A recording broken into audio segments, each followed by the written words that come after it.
Okay, hi there. We are here today with Cheryl Wowk. Everyone around here knows her as Mama Wowk because she is actually the mother of our grade 5 French teacher, Mr. Wowk, Mr. Logan Wowk. And she is going to be spending some time with our school volunteering to do some lessons with our kids on EQ and kind of character education. And she's a retired counselor with Red Deer Public, and we're so glad to have you here, Cheryl. Just want to ask you a little bit about what you're going to be doing with our students so that our parents are in on it. Okay, well, first of all, thank you so much for having me. Retirement is wonderful. However, I do miss the kid connection, and so this gives me an opportunity to keep doing what I love and what I'm passionate about and working with the kids. So I really appreciate your school welcoming me, and the teachers and the kids, and everybody's just so great, so it's wonderful. Awesome. And so you're going to be coming in on Monday mornings? Yes.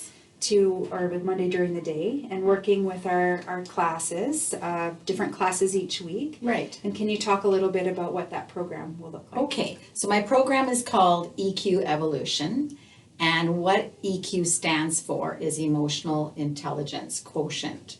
So what I teach the kids is that all little human babies are born very intelligent, and when they're busy growing before they're born, that their brains are just as unique as they are, and that their intelligences are unique to them. So they might have brothers and sisters or parents that have some of the same intelligences or smarts that they do, but they might also be different because no two babies are the same. So basically what I learned over the years as a school counselor is that I was teaching the same tools over and over again to students one at a time working with me in a counseling capacity. And I just realized that it would be a much bigger bang for my buck to go into a classroom and teach 30 kids at once instead of just one. And that's where it all came from. So basically I start with teaching them that they were born these little precious miracles, that they're unique and one of a kind. And I have a little story made up that I use to teach them.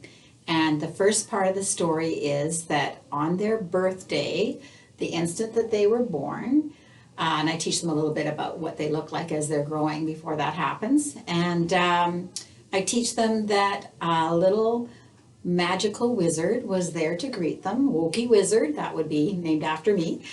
And but a little magical wizard is at every little baby's birth and sprinkles them with this magic wizard dust and whispers in their ear, you are a miracle, and gives them their very first birthday gift, because they get 3 from this little wizard, and the first birthday gift that they get is their miracle mark. So the little wizard pushes her finger right above their lip, and there's a little mark here, and then the students all touch their mark and look at everybody's marks, and they realize that we're all miracles. And then I ask them to go home to their families and check out all their families and their neighbors and wherever they go and see everyone has a miracle mark. Everyone is special. Yeah, and no two of us are the same. And that we're just as unique can be, and that's why we're miracles. Nice. And so then the curriculum goes on from there, teaching them all kinds of wonderful, hopefully, things that they learn that they're miracles, and with it, they have miracle powers. And you also teach them some skills to handle when things are difficult, or when they have to make a choice about something. Right. Good choices, bad choices, and you had something with the hands. Right. So I like to do things, I teach them that humans are smart in many different ways, and Dr. Gardner, the fellow who designed multiple intelligences, teaches that there are 8 ways they're smart. And so I teach them all 8 ways when they get a little bit bigger. But 2 of the ways is their emotional intelligence, not just their general IQ intelligence. And that they have the ability to grow or evolve their emotional intelligence, because their overall intelligence pretty much stays the same.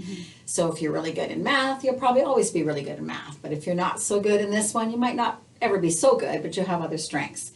So what I teach them is that they can control and regulate their emotional intelligence, and they can raise it or lower it depending on their choices. So I ask them to put their hands together like this, and the little thumb that's on top, pop it up and give it a wiggle, and then shake their hands out and do it again. It'll always be the same thumb on top, so that one we get to know. It's your feel-good thumb. And then I ask them to cross their arms, And the arm on top is your feel-good arm. So we shake that out and we do it again. Still your feel-good arm. Then we go back to the thumbs, and then I ask them to do a thumb switch and put the other thumb on top. And that feels a little weird for most kids. And then when I do their arms and ask them to put the other arm on top, that always feels very weird to do that one. I can't even make it work. Yeah, most can't. And so what the little wizard teaches them and gives them with their second gift is this ability to control their choices. That is their spidey senses. That is something that they all were born with. We call it a conscience.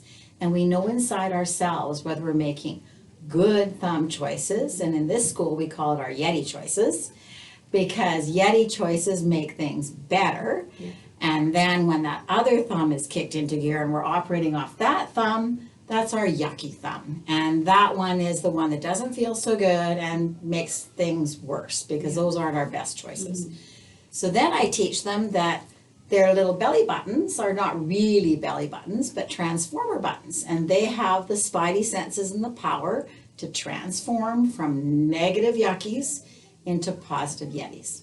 And that's how it works. And part of that is the other little gift that the wizard gives them is a little invisible zipper on their heart, so they can zip open the zipper and make a good yeti choice to take in all kinds of good things when people are being kind and filling their buckets and using all those wonderful mindfulness things. But when they're being yucky towards them, they can zip that zipper closed, and like the theme song from Frozen, let it go, let it go, Just let it things go. roll off your back. Right. Off So your it teaches cart. them to manage their own stuff within themselves and with others. Make good choices that are good for them, and make good choices that are kind and helpful to others. I like that it gives the power to the child, that they 100%. they can control Right. what they can control, and they can choose to, let something bug them or not. Right. They have power, they have choice, and they control whether they're in Yeti mode or yucky mode, and they have the power to switch from the negative to the positive. With adults, I use the yin and the yang, and the kids know that it's much nicer to be in the light than in the dark. It doesn't feel as good down there. So we like to be up in the light where it's all bright and feel good. And they have the power, and all we have to do then is reinforce to them that they have the ability to make a good choice. And we're here to support them and help teach them techniques to calm down and push that button and get into the better mode. And that's what my program's all about. And it's so exciting, and it's awesome for kids in elementary school. Do you do this with older kids too? Yes, my curriculum goes from about kindergarten through to grade 8. Okay. And with the older students, instead of Yeti and Yucky, or sometimes I used to use Tigger and Eeyore, now for the older ones I use Legend and Lame. So do you want to be a legendary person or a lame person? As long as you have a positive and negative, each family can choose their own. Right. Each person can choose their own little positive and negative. Yeah. But this school happens to have these really cool Yetis going on, so the Yeah, opposite of a works Yeti out. is a yucky, and nobody wants to be yucky. Yeah. So it just helps them focus on making those good positive choices. Awesome. I'm so excited. I do a lot of videos with kids and a lot of stories with kids that are all about growing or evolving their emotional intelligence. And I use a lot of animal videos because I teach them that if animals with their tiny little animal brains can make good, positive Yeti choices, we can sure do it with our big, smart human brains, because we're the smartest organisms on the planet. Awesome. And then they go out there all stoked up thinking, wow, I'm smart and I can make good Yeti choices because I am really a miracle. Good. And it builds up their self-esteem. Absolutely. Yeah. And this reminds them always, even on the tough days, that they're miracles and they have power.